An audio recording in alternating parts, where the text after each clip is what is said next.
Bonjour et bienvenue dans ce nouveau podcast. Cette semaine, nous allons parler du programme Femmes entrepreneuses. Il a été lancé en novembre 2018 chez Orange par Fabienne Dulac et c'est un programme ambitieux qui vise à soutenir 100 femmes à travers l'Hexagone qui créent leur start-up dans 10 régions. Sur notre région, dans le territoire Grand Sud-Ouest, Nouvelle-Aquitaine et Occitanie, Orange accompagne une vingtaine de start-up qui sont dirigées par des femmes. Et pour vous expliquer qu'est-ce que c'est que ce dispositif, nous recevons Julien Anselme. Julien, bonjour. Est-ce que tu peux nous expliquer ce qu'est ton job chez Orange en quelques mots, s'il te plaît? Alors moi, c'est Julien, je suis directeur de projet innovant au sein de la DOGSO. À ce titre-là, je travaille en étroite collaboration avec les directions régionales de la Nouvelle-Aquitaine et avec les directeurs des relations avec les collectivités locales. Mon job, c'est la gestion de la relation entre Orange et les écosystèmes numériques, qu'ils soient associatifs, que ce soit les incubateurs, les accélérateurs, et la relation entre Orange et les startups de notre territoire. À ce titre-là, je suis mandataire de l'association French Tech Bordeaux depuis juin 2019, ce qui nous permet d'avoir un excellent réseau en soutien et en appui pour les actions que nous lançons côté Orange.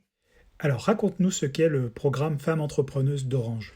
Alors, le programme Femmes entrepreneuses s'inscrit dans la démarche RSE du groupe, qui est quand même, qui prend de plus en plus d'importance aujourd'hui. Et ça nous permet d'assurer un lien entre Orange et l'entrepreneuriat au féminin. Alors l'idée qui est derrière, c'est que Orange s'engage sur tout le territoire français à accompagner et à encourager l'entrepreneuriat au féminin. Orange s'engage dans chacune de ses régions, et notamment en Nouvelle-Aquitaine, à accompagner les jeunes start-upeuses par de l'inclusion, par du management de transition ou des échanges. Et l'objectif que s'est fixé Fabienne Dulac, que nous a fixé Fabienne Dulac, c'est d'accompagner une centaine de femmes entrepreneuses par an dans leur aventure entrepreneuriale.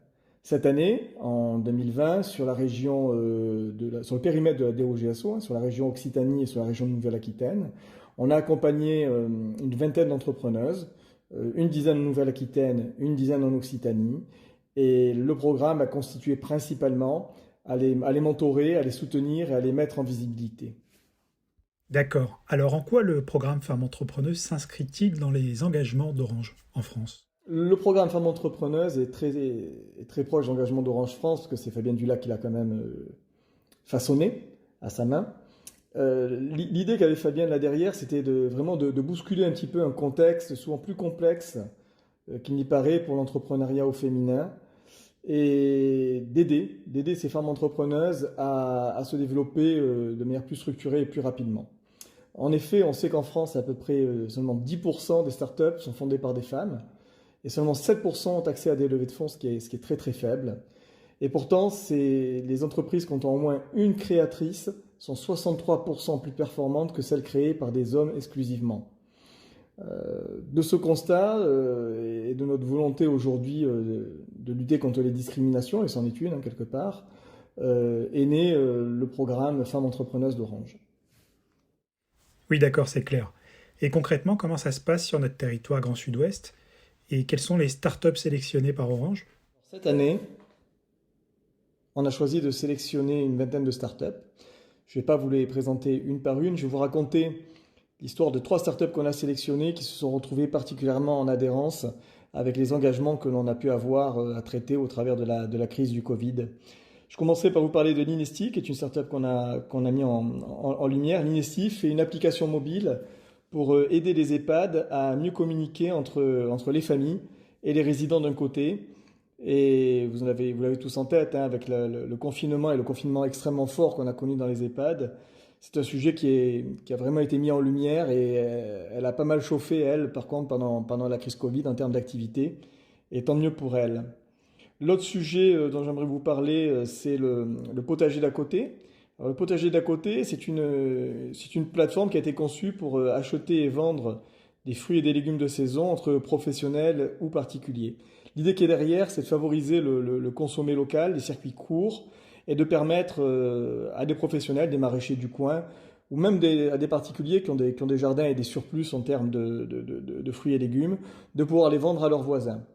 Là aussi, dans la crise Covid, la consommation locale et le regard un peu différent que l'on a sur la mondialisation des échanges, pardon, a donné à cette startup-là un regain d'intérêt et un regain de visibilité. Et puis la troisième que j'aimerais vous présenter, c'est Dipango.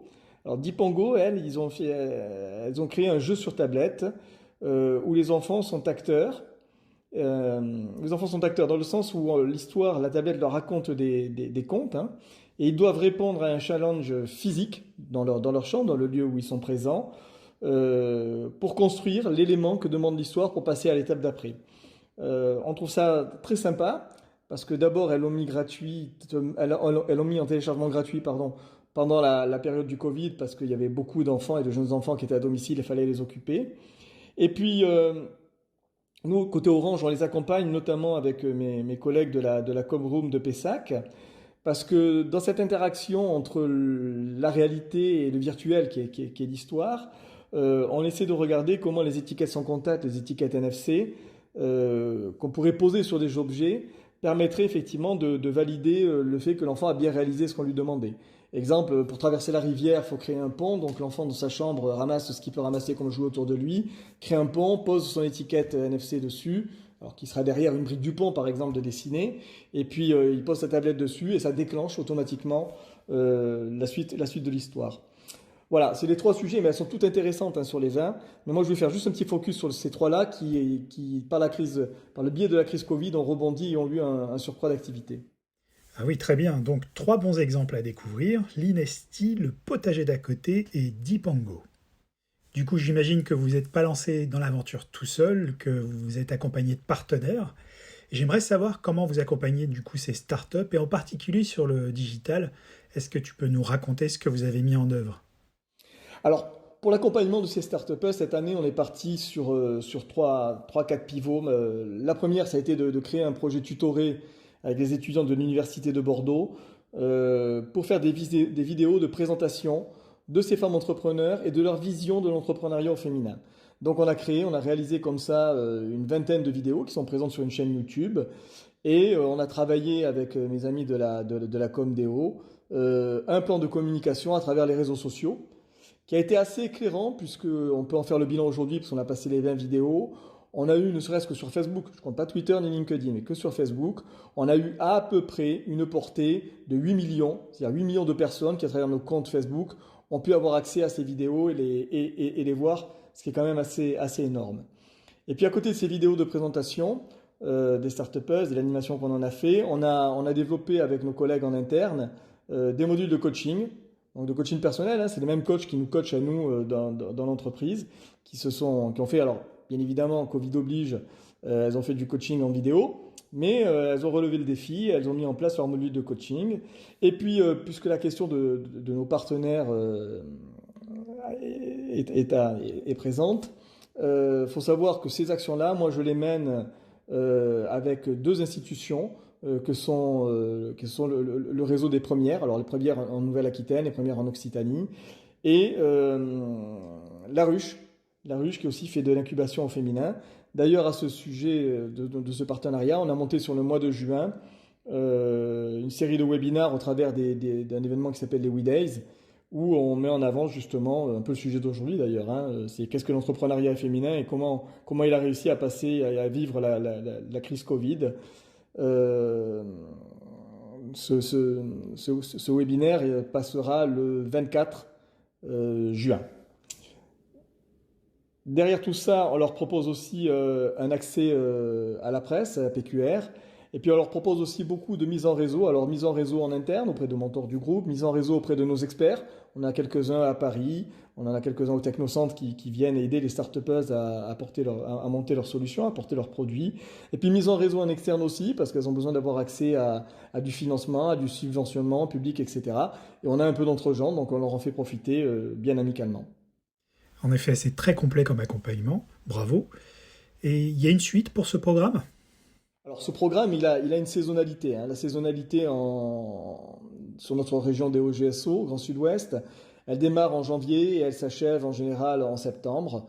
C'est sur cette période-là qu'on travaille avec les start-upers et qu'on les met en visibilité. Donc là, on arrive plutôt à la fin du programme, puisque l'été va passer tranquillement. On aura sans doute un petit moment festif, on l'espère, en physique cette année, au mois de septembre ou d'octobre pour clôturer ce programme-là. Et en même temps, sur le dernier trimestre, on va commencer à faire un peu de sourcing à travers nos réseaux pour recruter les 20 prochaines femmes entrepreneuses qui démarreront la saison Femmes entrepreneuses 2021 en janvier. Merci beaucoup Julien Anselme. Je vous invite donc tous à découvrir toutes les startups qui ont été accompagnées cette année dans le cadre du programme Femmes entrepreneuses sur le territoire du Grand Sud-Ouest. Et pour cela, vous vous rendez sur la chaîne YouTube Femmes entrepreneuses. On vous rajoute le lien dans la publication. Voilà. Et de notre côté, je vous dis à très bientôt pour un nouveau podcast. Merci de l'avoir suivi. Au revoir.